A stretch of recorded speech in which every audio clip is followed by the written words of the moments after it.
Madagascar is one of those beloved films that at first glance seems to have one of the simplest plots in the universe. A talking zebra has a midlife crisis and wants to go to the jungle of an exotic country to forget that his life is losing meaning. And I think we've all been there, haven't we?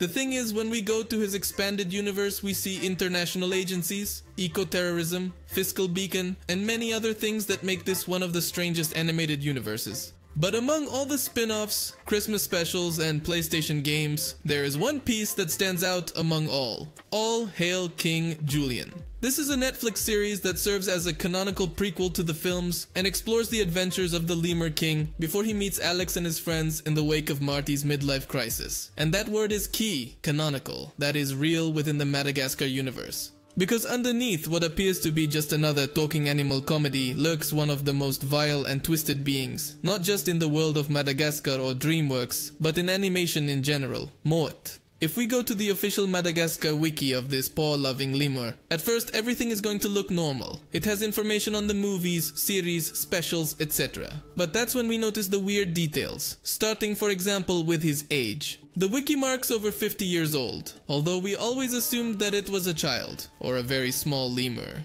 But it turns out that in episode 8 of the second season of All Hail King Julian, we get confirmation that he is more or less 50 years old. In episode 8 of season 5, Mort is even said to be old enough to be in the history books. And 2 episodes later, he is shown to be even older than we might imagine.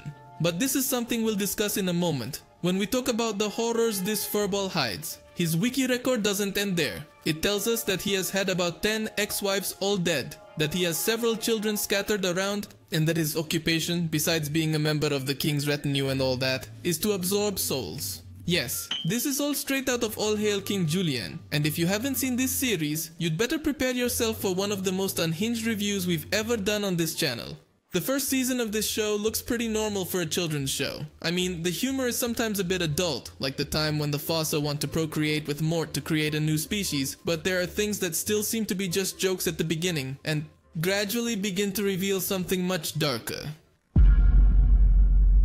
In the last episode of the first season, King Julian finds a bag of coffee, which he uses to increase the productivity of the lemurs. But when Mort consumes the coffee, something unexpected happens, and he becomes a smarter version of himself with an English accent, and even dons a monocle. This could be dismissed as one of many bizarre jokes in this show, were it not for the fact that it happens over and over again. In fact, several episodes back, in episode 4, Mort puts a glove on his head and changes his personality. In episode 7, he puts on a blonde wig and acts like a girl, something that is repeated in episode 3 of the second season. In the 4th episode of this second season, Pineapple of My Eye, while Mort is debating whether or not to disappear to a pineapple, a third and very sinister personality appears, and not only wants them to end up with Clover, the king's guard, and Mort's friend, but with the whole kingdom. But perhaps worst of all is how the other personalities react to this, as they directly say, "Who is that? I thought we were alone here." As the series progresses, we repeatedly see Mort's female personality, and we get to see new personalities, along with darker sides of Mort, becoming a tycoon, forcing King Julian to sell his body to have a date with his feet. And also, in season 3, it is revealed to us that he likes to make wigs out of stolen hair, that he was known as the terrible pirate Mort, and that he killed 5 people a day when he was a buccaneer, apparently. In episode 9 of this season, Mort confirms that he is over 50 years old, and it is revealed surprisingly that Mort's little girl personality is his granny. Another curious detail is that Mort argues with her inside his mind to tell her that there were some barrels, which will be very important in a moment. The girl personality reappears later, and Mort comments that he is part starfish in episode 12, and that this is how he managed to regenerate his own head. This directly explains to us why Mort seems to be immortal, but it's nothing compared to what season 4 reveals to us.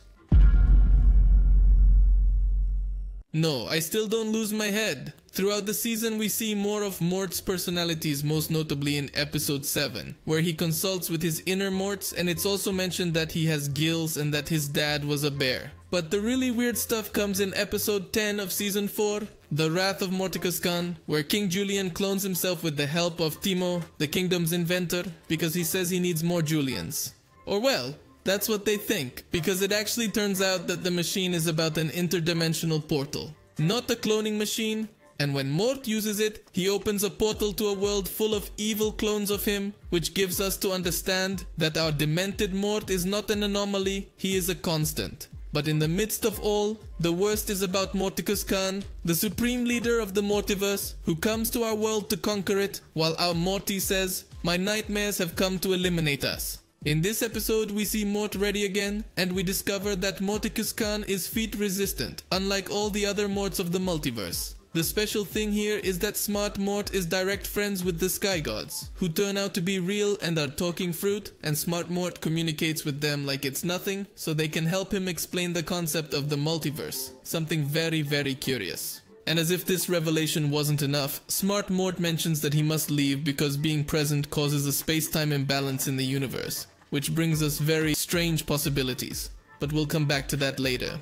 In episode 12 of this season, the village doctor is terrified to learn the results of a Morty's DNA analysis, commenting that Mort is only 40% lemur and that the other 60% is part bear, starfish, sand, Vietnamese pot-bellied pig, cactus and copper coil, adding wood chips as a correction on Mort's part. The last episodes of this 4th season show how Julian loses his kingdom to a lemur named Koto, and these events give rise to a miniseries known as All Hail King Julian. Exiled, where the king tries to return to power. And in the first episode of this miniseries, we are confirmed out of nowhere all the personalities of Mort, when Mort consults his other personalities inside his mind, showing several very strange ones, and among them one that could be his father, by a strange comment he makes. This chapter shows us again the evil being that lives inside him, ready to kill the new leader of the lemurs, and failing. During these episodes, we see much more of the various personalities that live inside, and in the middle of this, we would be given one of the most important revelations in episode 5 of the miniseries. In the middle of a very surreal sequence, Mort is escaping from Koto's forces and finds a magical closet in the middle of the jungle. The closet transports him to the real world, completely destroying the 4th wall, and Mort finds his grandmother. She invites him to stay, telling him that it looks like he finally went down the wishing well, something she often mentions, and also tells him that this is his real self and to stay hidden there. But Mort panics and goes back the way he came, to the dimension of the show.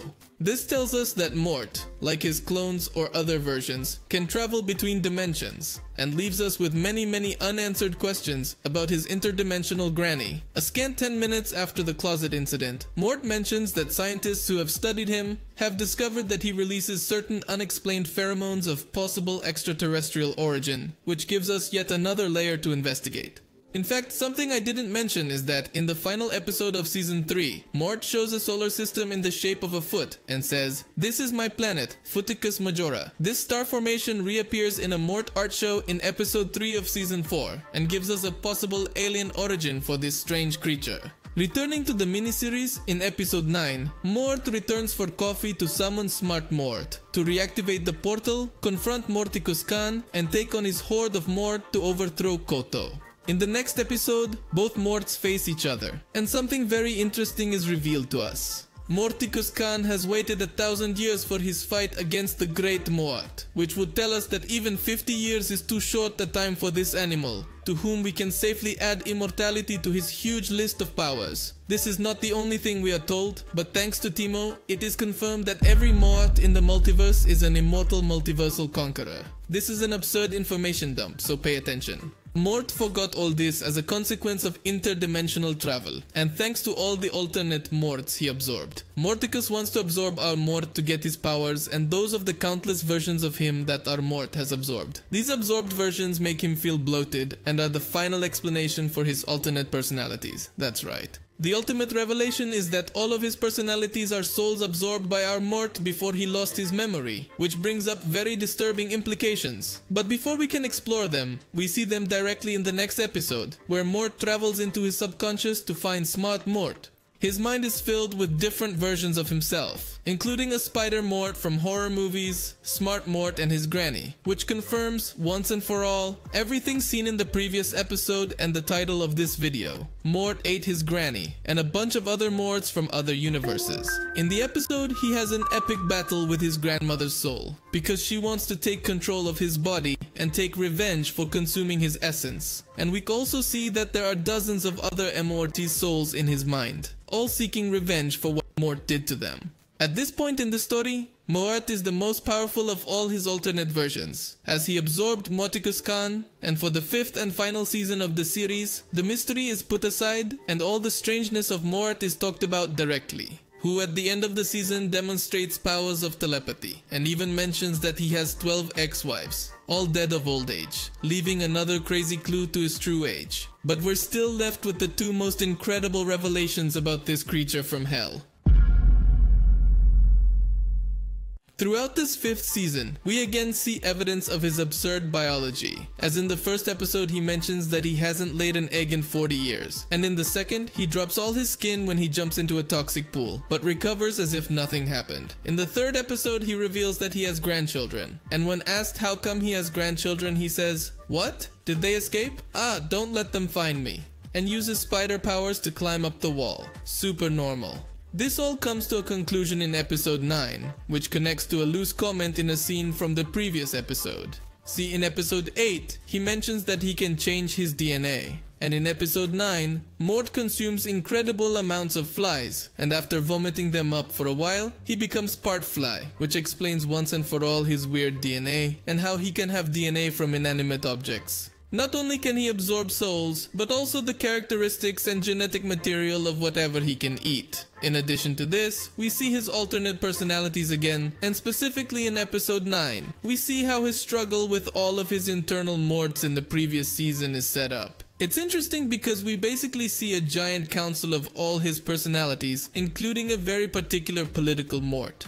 This political Mort takes control of Mort's body during an election and talks and acts exactly like Donald Trump, the first orange president of the United States. He even uses his aggressive campaign method, repeats phrases word for word, and makes the same gestures as the Trump of our world, little hands and all. It's amazing because it seems to suggest that Trump is another interdimensional Mort, which at this point wouldn't surprise me. This season also leaves us with one last confirmation of Mort's evil nature, with the appearance of his ex-convict grandfather in episode 10. We see a flashback of Mort living with his grandparents and his siblings, where we also get the revelation that he is Jewish, for some incomprehensible reason. His grandfather reveals that all Morts are destined to be ultra evil, and that's why they absorb souls, to subsequently try to absorb Mort and explode because Mort is too powerful.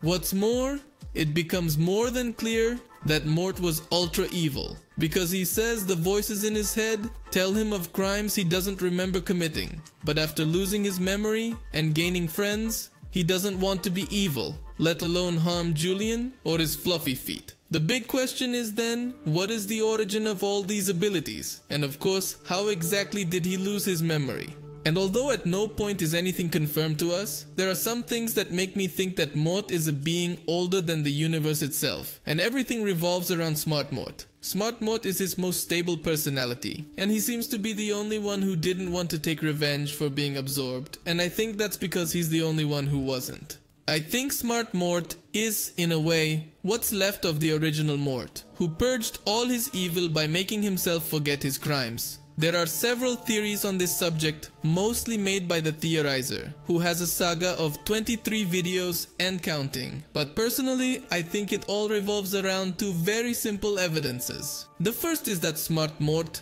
is a personal friend of the gods. In fact, he is the only Mort who has been shown to have friends, besides the main Mort. And it is quite curious that they are the gods of the sky. And the second evidence is his name. A detail already known is that the name of Mort in French means death. And well, we do not see death in the pantheon of gods of Madagascar, so it makes quite sense that several have theorized that Mort, in the distant past, was the god of death.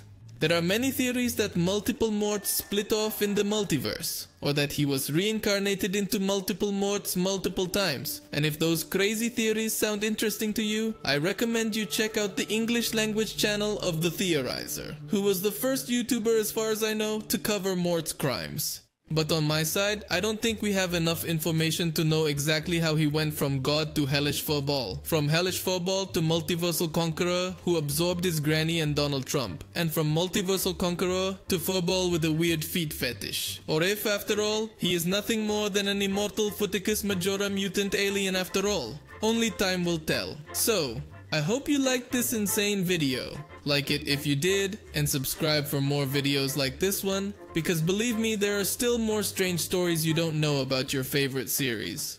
Bye.